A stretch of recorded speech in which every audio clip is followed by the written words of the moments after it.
Bonsoir, il est 18 h à la une de ce lundi 10 novembre 2025.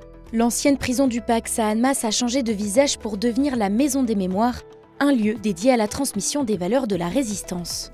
Et puis la section Genève de la Ligue suisse des droits humains organise une exposition sur le thème de la défense de l'état de droit. Au programme, une trentaine de photos d'André Gazu représentant 50 ans d'oppression. À Annemasse, un lieu chargé d'histoire renaît aujourd'hui sous une nouvelle forme. Ancienne prison et symbole de résistance, mais aussi de souffrance, ce bâtiment accueille désormais la Maison des Mémoires. Devant, il y a l'hôtel Pax, qui était le siège de la Gestapo et de la Wehrmacht pendant la Deuxième Guerre mondiale. Et ce bâtiment était ce qu'on appelle la prison du Pax. Donc c'est le lieu où près de 800 personnes sont passées et malheureusement beaucoup ont été torturés, ont été fusillés, d'autres ont été déportés. Rénovée, la façade a retrouvé son aspect d'époque. À l'intérieur, le centre d'interprétation de 120 mètres carrés propose un parcours moderne et interactif comprenant maquettes, mapping ou encore témoignages audiovisuels. Ce bâtiment, qui fut à l'origine une entreprise de bonneterie, a été transformé en prison par les troupes allemandes en 1943. Juifs et résistants y furent enfermés, certains ont été libérés, beaucoup ont fini par rejoindre des camps de concentration ou d'extermination. Il y avait un lieu de mémoire et une émotion à retrouver. Il fallait qu'on le restitue dans un bâtiment qui était quand même saccagé, on peut dire. Ils avaient quand même tronqué le bâtiment des 2/3. Il y avait un lieu qui avait perdu tout son caractère. Donc ce qui s'est passé avec Magali Evert, l'architecte, c'est qu'on a commencé par retravailler sur la façade, ce qui pouvait être sauvé, ce qui pouvait être retrouvé, ce qui pouvait faire partie du lieu. Et puis très logiquement, on a réussi à isoler 4 séquences, 4 aménagements différents, donc 4 ambiances différentes avec 4 types de médiations différentes. L'objectif est de rappeler l'importance du devoir de mémoire tout en ouvrant la voie à une extension future. En effet, la mairie souhaite dans les étages supérieurs développer les mémoires au pluriel, en abordant par exemple l'arrivée du chemin de fer ou encore les vagues d'immigration, tout ce qui fait l'identité collective de la ville. Annemasse est une ville résistante et l'objectif est avant tout de valoriser ça et surtout de faire comprendre aux Annemassiens qu'ils ont une identité, l'identité annemassienne est avant tout portée sur la résistance. L'espace a été conçu de manière à pouvoir accéder librement et pouvoir s'attarder sur les séquences comme on le souhaite. Après, l'ouverture officielle aura lieu le 12 novembre, donc dans quelques jours, pour l'ensemble du public. Le budget total s'élève à 1,4 million d'euros soutenu par le département et la Fondation pour la mémoire de la Shoah. L'espace sera ouvert au public les mercredis, samedis et dimanches de 14 h à 18 h avec entrée gratuite. Un lieu pour se souvenir, comprendre et transmettre.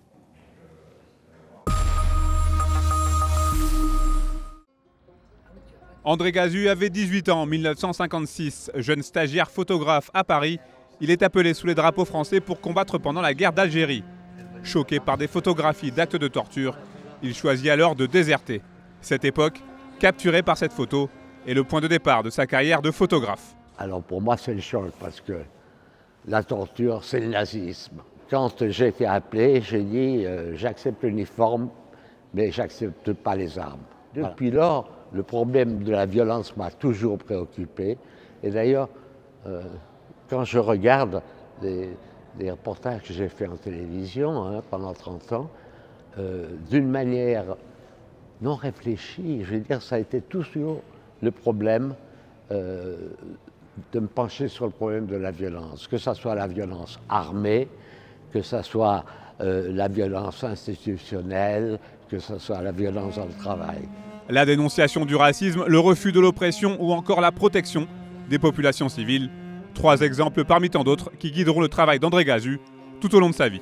Et dans le cadre de la Semaine des droits humains de l'Université de Genève, la Ligue suisse des droits humains de Genève a décidé de mettre en valeur ces clichés avec une exposition organisée dans le hall du Nid du Four. Et toutes ces images qui sont des témoignages d'un homme, d'un professionnel engagé, on peut dire, Je pense qu'elle nous informe aussi sur les violations actuelles de l'état de droit en Suisse et dans le monde.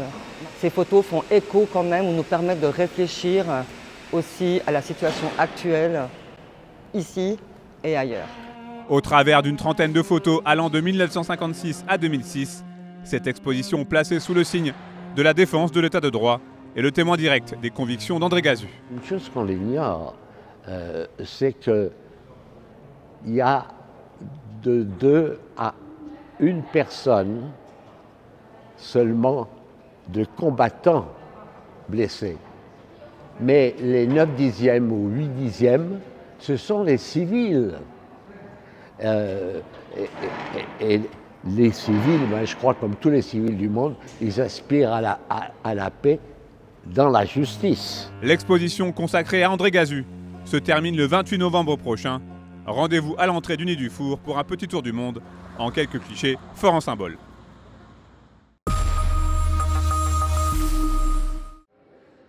À Bonlieu, les murs prennent les teintes de l'automne.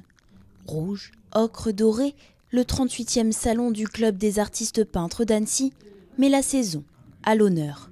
Toutes les années, nous sommes invités au mois de novembre à présenter le travail du club dans cette salle.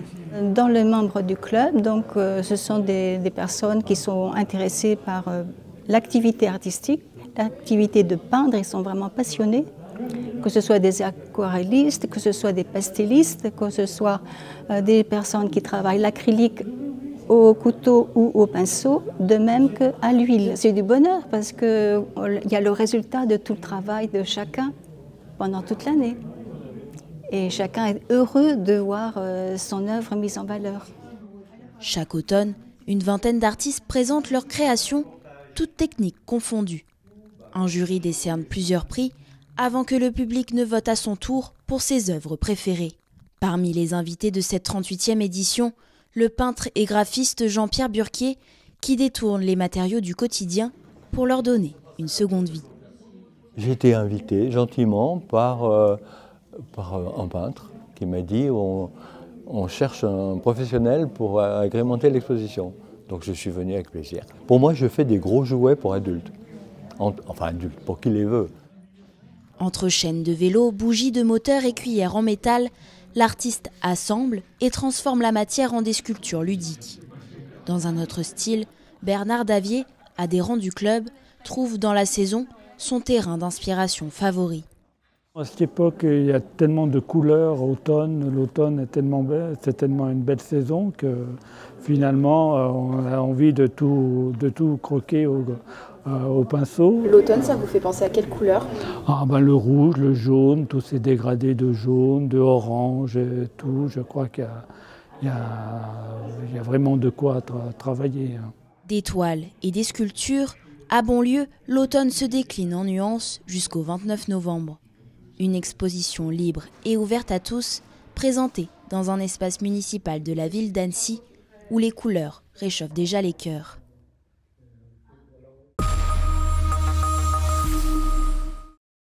Un mot de sport pour terminer ce journal. Malgré une première période solide, l'UFC Annecy s'est incliné 1-0 ce vendredi face à Montpellier lors de la 14e journée de Ligue 2. Une victoire que les Héraultais doivent à un beau coup franc de TJ Savanier, inscrit à la 54e minute.